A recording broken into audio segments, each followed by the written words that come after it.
Los trabajadores introdujeron reformas inmediatas, mejoraron las condiciones laborales, establecieron seguros médicos y pensiones. Al mismo tiempo, se creaba un clima de terror revolucionario.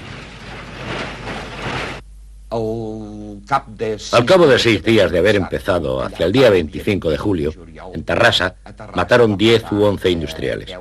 Los asesinaron. Se cogió un pánico general a toda la burguesía catalana, porque a todo hombre se veía ya con la cabeza cortada. Yo le dije a mi padre que nos marcháramos.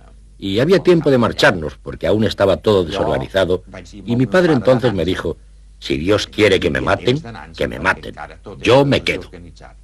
I el meu pare em va dir, si Déu vol que em matin, jo em quedo. El terror revolucionario se extendió por la España republicana. En la mayoría del país, los conservadores apoyaron la rebelión militar.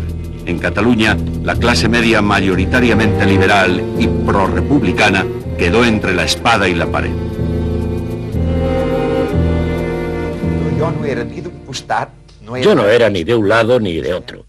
No era anarquista, no era comunista. Era un hombre liberal, respetando el pensamiento de los demás. Y por otro lado, nunca podía ir a luchar a favor de Franco, que era y es aún contrario a mi manera de pensar. El gobierno republicano consideraba que la revolución ahondaba sus divisiones y podía incluso llegar a costarle la guerra. Así opinaban no solo los republicanos moderados, sino también el Partido Comunista Español.